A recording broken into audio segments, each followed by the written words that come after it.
Loïc Dessin, bonsoir. Vous êtes directeur général du cabinet de conseil aux actionnaires Proxinvest. Alors, la rémunération de Carlos Ghosn, 7 millions d'euros, ne passe décidément pas. Emmanuel Macron, cet après-midi, a fortement réagi à l'Assemblée nationale. On va l'écouter dans un instant. D'abord, question naïve, Loïc Dessin. Pourquoi est-ce que cette rémunération de 7 millions ne passe pas? Après tout, ça n'est pas le patron le mieux payé de France. Le patron de Sanofi gagne 16 millions. L'Oréal ou LVMH, c'est près de 10 millions. Il s'est passé quelque chose d'exceptionnel ce vendredi. Pour la première fois en France, l'Assemblée générale des actionnaires de Renault, donc d'une grande entreprise cotée, a rejeté la rémunération de son dirigeant. Parce que les actionnaires votent. Êtes-vous d'accord pour donner 7 200 000 euros à Carlos Ghosn? Exactement. Depuis 2-3 ans, les actionnaires votent. Et pour la première fois, une majorité d'entre eux a dit non. Alors, 54% qui ont dit non. 54%. Et du coup, qu'a fait Carlos Ghosn? Alors, Carlos Ghosn a réuni son conseil d'administration et le conseil d'administration a considéré que la performance avait été bonne et donc on maintenait cet élément de rémunération. C'est-à-dire que le conseil et Carlos Ghosn ont ignoré ce vote négatif, ce vote contre des actionnaires. Voilà. Et en très peu de temps, je crois. Ah oui, mais c'est peut-être aussi ce qui choque aussi, c'est que peut-être un quart d'heure après l'Assemblée générale, ils s'étaient réunis et puis ils faisaient leur communiqué en disant circuler, il n'y a rien à voir. Voilà. C'est pas très sérieux, un quart d'heure pour revenir sur une décision des propriétaires. Voilà, alors ça choque y compris Pierre Gattaz, le patron du MEDEF, qui s'est dit gêné ce matin par cette situation, parce que ni le Conseil, donc ni Carlos Ghosn n'ont changé de position, malgré ce vote négatif en Assemblée générale. Emmanuel Macron également vient de réagir. C'était cet après-midi à l'Assemblée nationale. On l'écoute. Suite à ce vote de l'Assemblée générale de Renault, il y a un dysfonctionnement en matière de gouvernance. Et donc ce que nous demandons très clairement, c'est d'une part que M. Ghosn prenne ses responsabilités dès à présent. C'est que le conseil d'administration de Renault se réunisse à nouveau pour tirer les conséquences de ce vote de l'Assemblée générale. Nous devons en tirer toutes les conséquences dans les prochaines semaines, sans quoi nous serions conduits en effet à légiférer. Alors, qu'est-ce que vous comprenez de cette déclaration d'Emmanuel Macron? Est-ce que le Conseil et Carlos Ghosn peuvent revenir et dire bon, finalement, je renonce à mes 7 millions d'euros? Et ça veut dire quoi, sinon légiférer? Je pense que Emmanuel Macron attend un peu comme nous une réunion sérieuse avec un vrai travail du comité des rémunérations de Renault et du conseil d'administration. Ce travail sérieux doit déboucher sur des propositions. On peut avoir soit un geste personnel de Carlos Ghosn qui abandonne une partie de sa rémunération, c'est possible, mais surtout il faut qu'il y ait des changements structurels dans sa rémunération. Les changements structurels, c'est pas vraiment pour la rémunération de 2015 qui lui a été versée, c'est plus pour 2016 et pour le futur. Ça, c'est ce qu'on attend, c'est ce qu'Emmanuel Macron attend, donc un travail sérieux. Quand il dit légiférer, Emmanuel Macron, ça veut dire quoi? Ça veut dire ressusciter la fameuse taxe à 75% qu'avait instauré François Hollande en 2012 sur tous les salaires au-delà de 1 million d'euros? Je ne pense pas qu'il ait comme idée d'augmenter encore, enfin de recréer cette taxe. On l'a bien vu l'année dernière, les rémunérations ont augmenté de 6% des grands patrons en France. Elle n'a pas d'effet désincitatif, au contraire même, elle a presque un effet incitatif parce que les patrons ont tendance à vouloir se payer plus pour payer leurs taxes. Donc, et d'ailleurs, la taxe était payée par les entreprises aussi. Donc, ça sert presque à rien, cette taxe à 75%. Je pense que ce qu'il a en tête, c'est le modèle anglais, en fait. La semaine dernière, on a eu un cas très similaire en Angleterre dans un petit groupe qui s'appelle Wear Group. Les actionnaires ont dit non, mais ils ont dit non à la politique de rémunération. Et en Angleterre, tous les 3 ans, effectivement, le conseil d'administration propose la nouvelle politique de rémunération. Les actionnaires votent, mais là, leur vote est contraignant. Lorsqu'ils disent non, c'est non. Et non pas consultatif. Et non consultatif comme en France. Alors, il n'empêche que Carlos Ghosn, et c'est unanimement reconnu, est un très grand patron qui mène d'une main de maître Renault. Et c'est du coup son axe de défense. On écoute le patron de Renault. C'est pas moi qui fixe ma rémunération, c'est le conseil d'administration qui la décide. Les choses les plus importantes aujourd'hui, c'est que Renault va bien, c'est que Renault est en croissance. C'est purement scandaleux et c'est extrêmement indécent vis-à-vis des salariés de Renault.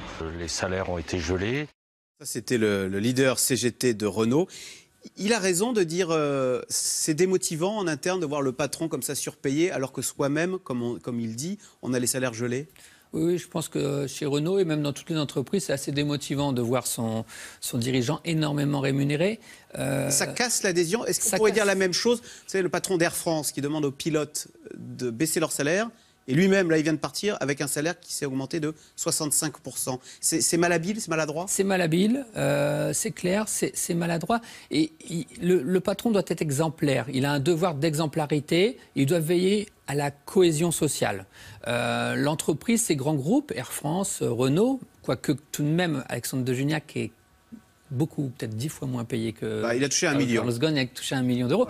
Voilà. Carlos Ghosn touche 7 de Renault, mais également 8 de Nissan. Donc au total, parce qu'il touche 7 millions chez Renault et 8 millions chez Nissan. C'est l'autre problème. Pourquoi aussi Carlos Ghosn a vu sa rémunération rejetée? C'est que tout le monde sait qu'il travaille pour les deux entreprises. Il divise son temps. Donc on peut presque dire que les 7 millions d'euros chez Renault, en plus, c'est pour un mi-temps. Ah ouais. Donc, et vous devez le comparer à une rémunération moyenne de 4,3 millions d'euros pour un PDG du CAC 40. Donc, il est beaucoup plus payé, alors qu'il a une autre responsabilité, c'est chez Nissan. Il a ce devoir d'exemplarité.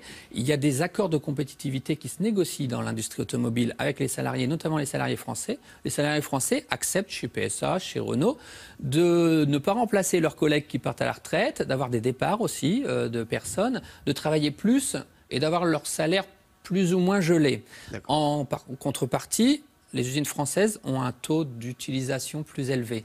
Ce genre d'accord est difficilement, comment dire, maintenable ou acceptable si en même temps le dirigeant est trop rémunéré. Et vous direz que ça alimente tout le côté anti-patron, finalement ça donne envie de dire non à la loi El Khomri, tout ça? Oui, je suis persuadé qu'effectivement les Français sont de plus en plus... regardant sur ce sujet. Alors, d'un mot, les patrons vous disent, bah oui, mais c'est comme les footballeurs. Si on veut Zidane, il faut se le payer. Et si on n'a pas Zidane, bah on descend en Ligue 2. Donc si on veut des boîtes, des grands champions mondiaux, il faut payer les patrons. On ne leur donne pas des cacahuètes. Ben, c'est plus ou moins vrai. Déjà, le marché des dirigeants n'existe pas vraiment, c'est plus un mythe. Ce qui se passe, c'est que si on veut trouver de bons dirigeants, que ce soit à l'intérieur des groupes ou à l'extérieur, il faut faire un appel à candidature. On trouve beaucoup de candidats et beaucoup très bons. EDF, par exemple, a réussi à attirer Jean-Bernard Lévy, qui gagnait beaucoup plus chez Vivendi, par exemple, et puis ensuite chez Thales, et ne le rémunère que 450 000 euros. Parce qu'entreprise publique, donc salaire plafonné à 450 000 euros par an. Donc 10 fois moins qu'un PDG du CAC 40. Mais en fait, l'intérêt de diriger une entreprise telle qu'EDF est tellement grande qu'en fait, ça ne se refuse pas. D'un mot, Loïc Dessin, c'est un problème qui existe depuis des années, qu'on constate partout dans le monde. Est-ce qu'il n'y a rien à faire ou est-ce que vous sentez poindre un air du temps qui fait que les choses pourraient évoluer contre ces rémunérations totalement hors normes? Moi, ce que je vois, et honnêtement, je m'en réjouis, c'est l'évolution des actionnaires. On a l'impression d'avoir de plus en plus d'actionnaires responsables. Alors, ils s'intéressent au climat, ils s'intéressent à la rémunération des dirigeants, et maintenant, ils osent dire non. Donc, les taux de contestation sur le sujet des rémunérations sont très élevés.